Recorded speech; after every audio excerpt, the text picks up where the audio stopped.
Hello everyone. आज का topic है नूरजहाँ की भूमिका एवं प्रभावों का वर्णन करें।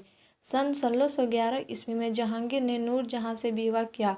नूरजहाँ का विवाह मुगल इतिहास की एक महत्वपूर्ण घटना है। इसका कारण यह है कि विवाह के बाद जहांगीर विलासी प्रवृत्ति का हो गया और साम्राज्य की बागडोर नूरजहाँ के हाथ में चली गई। जहांगीर के नाम पर अब भी शासन का संचालन होता था, लेकिन वास्तविक सत्ता नूरजहाँ के हाथ में थी। नूरजहाँ के प्रभुत्व को दो भागों में बांटा जाता है। प्रथम काल सन 1611 ईस्वी से 1622 ईस्वी तक और द्वितीय काल सन 1622 ईस्वी से 1627 तक। प्रथम काल सन 1611 से 22 ईस्वी। नूरजहाँ के प्रभुत्व का प्रथम काल मुगल साम्राज्य के लिए हितकारी सिद्ध हुआ। इस समय नूरजहाँ के गुट में दरबार के प्रभावशाली व्यक्ति सम्मिलित थे। स्त्री स्वभाव के अनुसार नूरजहाँ पक्षपात एवं गुटबंदी की नीति की अनुयायी थी। इस काल में उसके गुट में उसका पिता एदमातौला, उसका भाई आसफ खान तथा शहजादा खुर्रम, जो आसफ खान का दामाद भी था, सम्मिलित थे। यह गुट दरबार में सबसे प्रभावशाली था तथा सन 1611 ईस्वी से 1622 ईस्वी तक राज्य की संपूर्ण बागडोर इस गुट के हाथ में थी। द्वितीय काल सन 1622 से 27 ईस्वी। नूरजहाँ के प्रथम काल के समान द्वितीय काल गौरवपूर्ण तथा हितकारी सिद्ध न हो सका। इसके विपरीत द्वितीय काल षड्यंत्रों, विद्रोह तथा उपद्रवों का काल बन गया। इसका प्रमुख कारण नूरजहाँ की महत्वाकांक्षा थी। खुर्रम के बढ़ते हुए प्रभाव को देखकर नूरजहाँ उससे ईर्ष्या करने लगी थी तथा जहांगीर के कान खुर्रम के विरुद्ध भरने लगी, जिसका परिणाम यह हुआ कि खुर्रम ने खुल्लम खुल्ला बादशाह के विरुद्ध विद्रोह कर को सहन नहीं कर सकती थी। उसकी इस प्रवृत्ति के कारण महावत खां के सम्मान दिया। नूरजहाँ स्वामी भक्त सेवकों के प्रति भी सशक्त रहती थी तथा उसके उत्थान युग एवं स्वामी भक्त व्यक्ति को विद्रोह के लिए विवश होना पड़ा। इन दोनों विद्रोह का परिणाम मुगल साम्राज्य के लिए बड़ा भयंकर तथा हानिकारक सिद्ध हुआ तथा मुगल साम्राज्य षड्यंत्रों, कुचर्कों तथा विद्रोहों का केंद्र बन गया। कांधार का मुगलों के हाथ से निकल जाना नूरजहाँ की नीति का सबसे हानिकारक परिणाम था।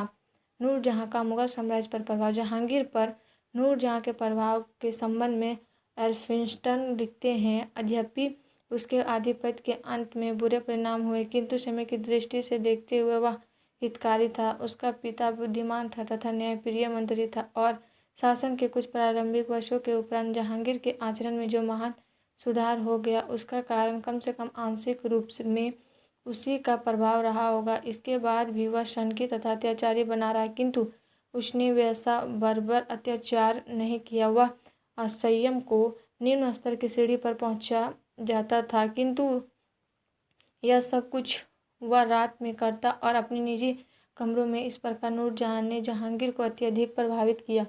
उसमें मानवोचित गुणों की अभिवृद्धि को नूरजहाँ जहांगीर की अत्यधिक देखभाल करती थी तथा उसकी सेवा तथा प्रेम के कारण जहांगीर ने शराब पीना कम कर दिया था। नूरजहाँ अति सुंदरी थी तथा उसको रुचि अत्यधिक परिष्कृत थी। वह अपनी पोशाक का बड़ा ध्यान रखती थी तथा सुरुचिपूर्ण वस्त्र धारण करती थी। उसका व्यवहार बड़ा मधुर था तथा वह अनायास ही व्यक्तियों को आकर्षित कर सकती थी। उसने अनेक नवीन वस्त्रों का निर्माण कराया तथा गुलाब के सर्वप्रथम इत्र निकालने में सफल रही। वह एक कवि एवं कलाकार थी तथा अपनी आदत के द्वारा उसने दरबार के वातावरण में महत्वपूर्ण परिवर्तन किए। वेशभूषा, फैशन तथा अलंकारों में उसने क्रांतिकारी परिवर्तन किए। वेशभूषा के नवीनतम रूप का आविष्कार उसी के द्वारा हुआ। 18वीं शताब्दी में खाफी खान लिखता है कि उस समय तक भी उच्च वर्ग की महिलाओं की वेशभूषा नूरजहाँ द्वारा आविष्कृत वेशभूषा के अनुकरण पर ही थी। इस प्रकार सामाजिक तथा सांस्कृतिक क्षेत्र में नूरजहाँ का प्रभाव हितकर एवं महत्वपूर्ण था। नूरजहाँ ने शासन व्यवस्था में मितव्ययिता की। वह केवल एक सुंदर एवं आकर्षक स्त्री ही नहीं थी, वरन वह विदुषी तथा योग्य महिला थी। उसने अनुचित व्यय को समाप्त किया, किंतु शासन की व्यवस्था में कोई कमी नहीं आने दी। मितव्ययिता के कारण अनेक विद्वानों ने उसकी प्रशंसा की। नूरजहाँ बड़ी दयालु प्रकृति की थी। वह अनेक दरिद्रों की लड़कियों के विवाह के लिए धन से सहायता करती थी। दीन दुखियों के प्रति सहानुभूति रखने के कारण वह उनमें अत्यंत व्याख्यात थी। राजनीतिक प्रभाव। राजनीतिक तथा शासन संबंधी दृष्टिकोण से नूरजहाँ का मुगल साम्राज्य पर घातक प्रभाव पड़ा। सन 1611 ईस्वी से 1622 ईस्वी तक वह अपने गुट का नेतृत्व करती रही। उसने अपने पक्षपातियों को उच्च से उच्च पद प्रदान किया तथा विरोधियों का विनाश किया। उसने योग्यता से अधिक रक्त संबंध का ध्यान रखा तथा अपने पिता के परिवार का एक संगठित दल निर्मित कर दिया। परंतु जब तक उसका पिता जीवित रहा, वह नूरजहाँ को सदैव उचित परामर्श देता रहता था, उसकी महत्वाकांक्षाओं को बढ़ने नहीं देता था। परंतु सन 1622 ईस्वी में एतमादुल्लाह की मृत्यु के उपरांत नूरजहाँ पूर्णतः निरंकुश हो गई तथा उसने अधिकारों का दुरुपयोग आरंभ कर दिया। नूरजहाँ अभी तक खुर्रम का पक्षपात करती आई थी। नूरजहाँ ने शेर अफगान से उत्पन्न अपने पुत्री लाडली बेगम का विवाह जहांगीर के सबसे छोटे पुत्र शहरयार के साथ कर दिया। नूरजहाँ शहरयार को जहांगीर का उत्तराधिकारी बनाना चाहती थी, जिसका परिणाम खुर्रम के विद्रोह के रूप में प्रस्फुटित हुआ। खुर्रम का विद्रोह। जहांगीर के 4 पुत्र थे, खुसरो, परवेज, खुर्रम तथा शहरयार। खुसरो की मृत्यु के उपरांत खुर्रम हो सबसे योग्य उत्तराधिकारी बचा था। शहरयार बिल्कुल अयोग्य और परवेज विलासी था। इस प्रकार सिंहासन के 2 दावेदार थे, खुर्रम तथा शहरयार। खुर्रम ने अभी तक मुगल साम्राज्य की बड़ी सेवाएं की। वह जहांगीर का सबसे वीर तथा राजनीतिक पट्टू पुत्र था, किंतु नूरजहाँ खुर्रम को अपनी राह का कोटा मानने के लिए उत्सुक थी। इसी समय ईरान के शाह ने कांधार पर अधिकार कर लिया। नूरजहाँ ने जहांगीर से कहा कि कांधार विजय के बहाने उसे राजधानी से दूर हटा देना चाहती थी, अतः उसने कांधार जाने से इनकार कर दिया। नूरजहाँ ने इसे शुभ अवसर मानकर जहांगीर के कान भरने आरंभ कर दिए कि खुर्रम विद्रोही है तथा उसने सम्राट की आज्ञा की अवहेलना को है।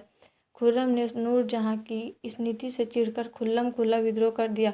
खुर्रम का संदेह ठीक ही था कि उसके कांचार चले जाने के पश्चात उसकी अनुपस्थिति में शहरयार को ऐन पद दे दिए जाए और उसे युद्ध क्षेत्र में मरवा डाला जाए।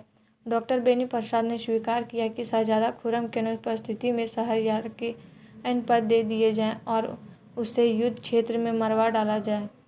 डॉक्टर बेनी प्रसाद ने स्वीकार किया कि शहजादा खुर्रम की अनुपस्थिति में नूरजहाँ अवश्य अपने पशु तुल्य शहरयार को उन्नति देकर राजकुमार शाहजहाँ की स्थिति को नीचा कर देती। इसी डर के कारण खुर्रम को फारस वालों के विरुद्ध युद्ध न करके अपने पिता के विरुद्ध विद्रोह करना पड़ा। इस प्रकार कांधार मुगल साम्राज्य से सर्वदा के लिए निकल गया। इस हानि के लिए नूरजहाँ ही मुख्य रूप से उत्तरदायी थी। और आप लोग को वीडियो अच्छी लगी तो please like and subscribe my YouTube channel and share जरूर करें।